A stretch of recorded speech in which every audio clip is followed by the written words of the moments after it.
Hey everyone, welcome back. Before we get into the stories, I need to give a few warnings.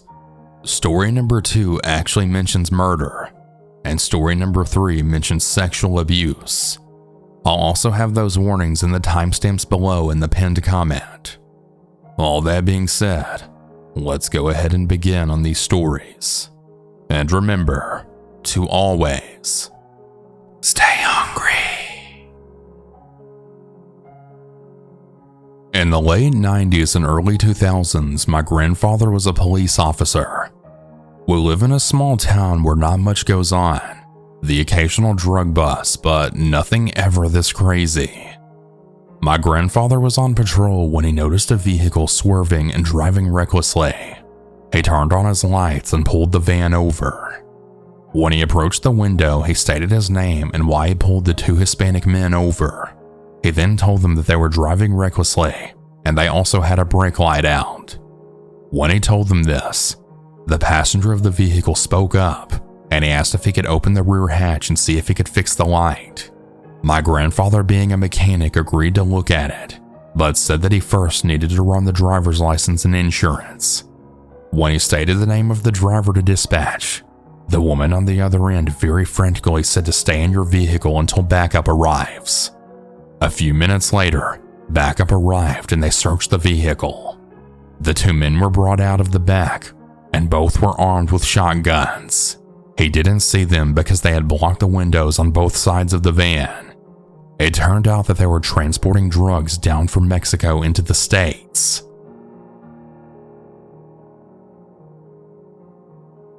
I will be leaving out some specific details such as exact dates, names, and locations to protect both mine and my family's privacy. Also, I simply don't know every specific detail and circumstance, as the story isn't mine specifically. It's actually my dad's from before I was born, back when he was a young cop, and he doesn't talk about it or really any of his stories very much. He shared some of his experiences with me almost a decade ago after I'd gotten back from my first deployment, and he hasn't talked about it much since. I can safely say that he wouldn't mind me sharing the story as long as I keep certain personal details private, because it may help people better understand the nature of things many of those in law enforcement have to deal with. I'll share just this one for now, and maybe in the future I'll share some more either from his or my own experiences. Also, please note that I put this together from not just what I remember my dad telling me, but also from local newspaper articles, as well as some of his old cassette tapes that contain the radio transmissions from that night. With that being said, here's a little background info. Like I said, my dad served as a police officer for nearly 30 years. During that time, he did everything from being a regular beat cop to SWAT/SRT, including as a sniper or sharpshooter, as some call it, working undercover with the drug task force as well as some other things. This particular story takes place back in the early 90s late at night in the rural Midwest. I'm talking about a town with a few thousand people surrounded by rural farmland, and a few even smaller towns of a couple hundred. As many of you who are from such areas know, everybody knows everybody, and a lot of meth is made and distributed in places like this due to the seclusion and abundance of the chemicals needed for its manufacture. This area was no different. In particular, there were 2 brothers that were heavily involved in the local meth trade. For the sake of this story, I'll call them John and Mike Smith. Over the years, John especially developed a reputation for violent behavior, and he probably suffered from some sort of mental illness as well. In addition to dealing meth, he was known to beat and verbally abuse his girlfriend, and at one point held some members of his family at gunpoint and threatened to kill himself. Both brothers were constantly in and out of jail, and at the time of this story were both on probation, and one of the stipulations was that they weren't allowed to be around each other. At some point, one of them had acquired a Tech-9 pistol. The rumor around town was that they had illegally filed down the sear so that the pistol could fire full auto.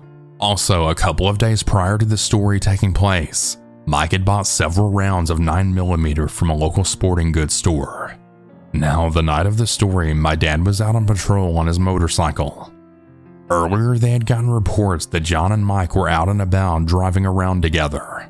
As I mentioned earlier, they weren't supposed to be together.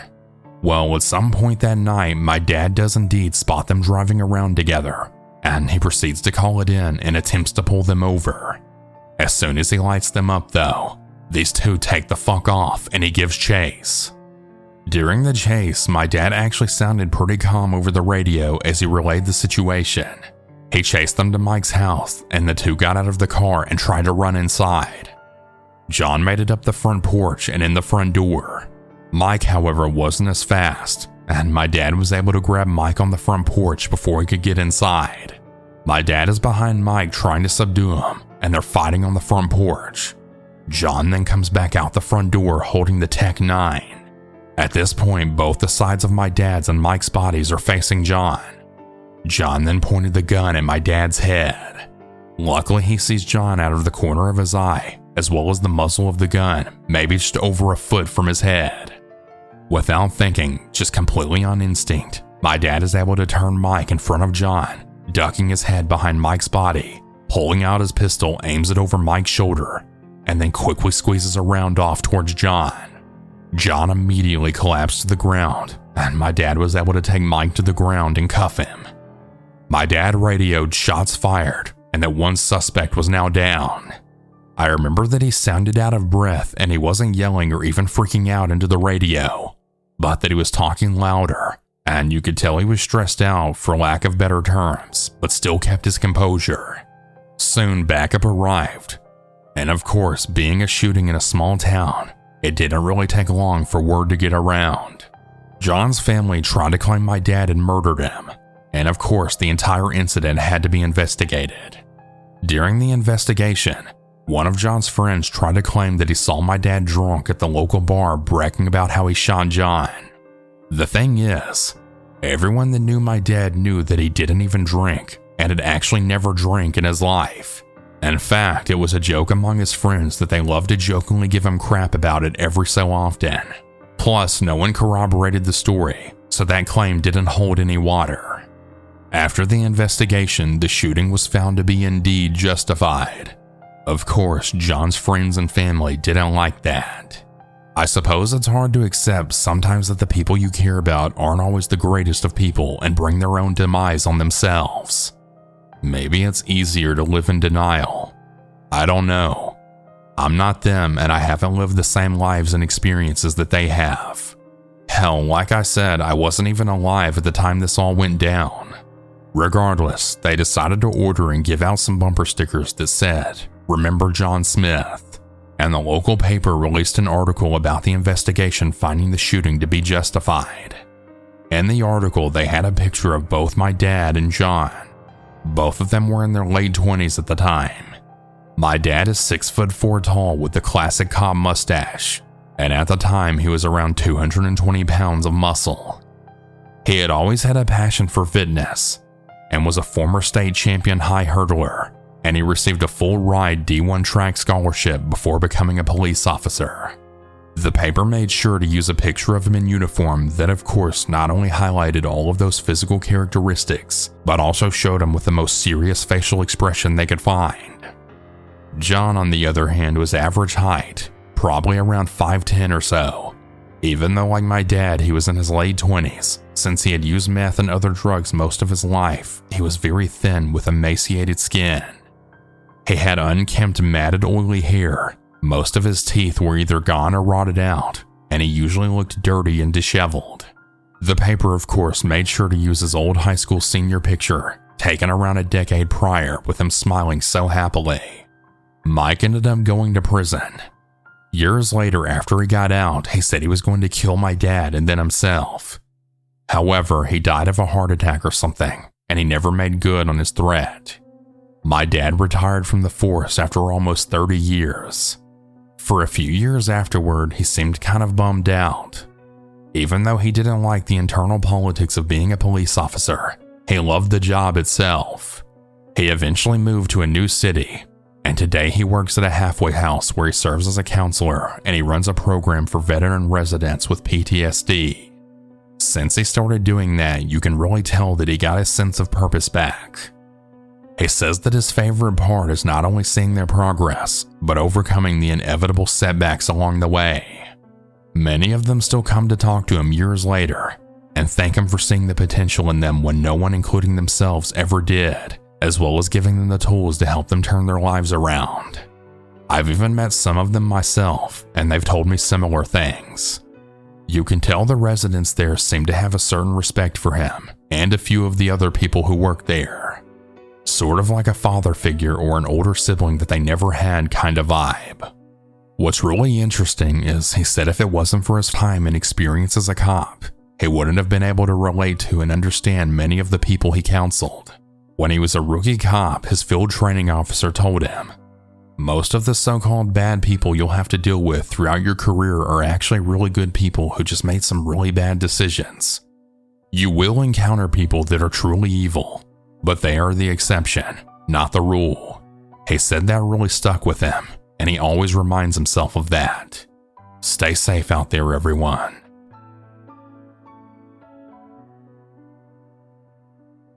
When I was in high school, I discovered a stolen car which I reported to the police, and it could have led to something worse.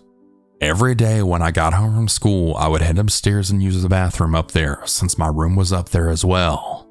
Being on the second floor, I never had a shade or curtain on this bathroom window. It was a routine I would just do without giving it much thought. I would go up, do my business, and glance out at the window. From the window, I could see the backyard and over our fence to a parking lot of some nearby apartments. One day when I happened to glance out the window, I noticed a car sitting at the far end of the parking lot with the driver's side window down. This was odd to me, as it had just snowed heavily the night before, and the snow covered the car completely except for the open window. I laughed to myself, thinking maybe it was just an older car and the window was either broken or didn't work, or someone who parked it there might have been drunk and forgot to roll it up. Many thoughts went through my mind about all the possible reasons it would be wide open like that during the winter. I eventually put it out of my mind. After several days, I noticed the car hadn't moved and the window was still open. I sensed something was off, and I had the idea the car had been stolen and dumped there. Deciding to be a good Samaritan, I wrote down the make, model, and license plate number, and I brought it to my high school police liaison officer. The office of the liaison officer was nothing more than a custodian's closet with a windowed door. The window had been covered in black construction paper for privacy of the students or staff that needed to discuss matters with the officer. When I brought the information about the car to him, I remembered having to wait as he was in some meeting with a student at the time and he didn't answer my knocks. I had to go to my class, so I handed the information off to a friend who said they could get it to the officer later on. Later that day, I was called to the foyer and I was met with a liaison officer and a uniformed officer. It turned out the car was reported stolen, and the uniformed officer was there so that I could go with him to show him where the car was. I was excused from school, and I rode with the officer to my neighborhood and then showed him the car.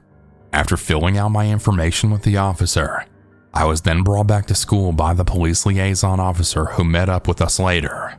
This is when things could have gone bad for me. For some background context, I'll tell you that I've always had some suspicions about the liaison officer. Well, before I brought the stolen car information in, I witnessed the school's officer being overly friendly with students, and many liked him and joked around with him. He would say things like, "If you went camping and woke up with your butt hurting, would you tell anyone?" At this point and other so-called jokes, students who really liked him would laugh him off like he was just one of the guys joking around and having a good time, even if the jokes were inappropriate. I just felt there was something off about him, but since many students liked him and seemed to vouch for him, I shrugged it off. "So, what do you have planned this weekend?" he asked me when driving me back to school. I remember being nervous, as I'm usually a shy person, and I gave him a serious but ridiculous answer. I told him I was getting an oil change done on my car. He laughed at this, and he said I must have more fun things planned other than that. I laughed too, but I didn't really have any plans that weekend, and I didn't elaborate. He then offered to buy me lunch from a fast food place a block away from school many high schoolers like to flock to when they have off-campus lunch. At the time, I thought it was maybe some kind of reward for finding the stolen car and reporting it. I think that he was trying to groom me with the offer of food and being friendly that day. Several months after reporting the car, news broke out that the liaison officer had been caught sexually abusing a couple of male students on campus. Word had gotten out that he had paid the students to do sexual acts and that there were VHS tapes involved. I heard he had tried to hand over the evidence to his brother to destroy, but his brother looked at one of the tapes and then immediately turned him over to the authorities. Regardless of the facts, he was found guilty of several counts of sexual abuse and sentenced to prison. My instincts of being suspicious of him were right. Thinking back on the car ride to school with him, I can't help but think that he would have done something to me. What if he did try something and I refused? Would he have threatened to arrest me or something? Blame the stolen car on me? Force me to do something at gunpoint? The black construction paper over the window of his office door might have been put up to hide the criminal acts happening on the other side. In any case, I'm glad that nothing ever happened to me. I feel bad for the students who were abused, and I really hope they're doing okay these days. This goes to show that sometimes you never really know a person, and sometimes people that are supposed to protect you are just not as they seem.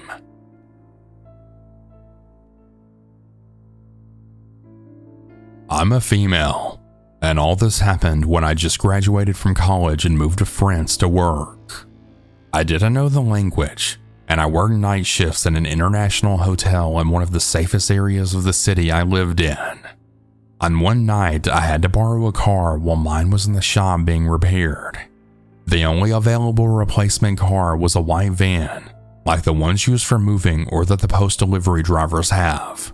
Thinking nothing of it, I took it and I made my way to work. That night went smoothly and nothing was amiss. However, on my way home, I saw flashing blue lights behind me. As I mentioned, I live in a safe area, so I just guessed that my van had a broken light or something. Odd for a replacement car, but it happens, I guess. I got pulled over just before a residential area, meaning we were still in the darkness aside from a street lamp very far away.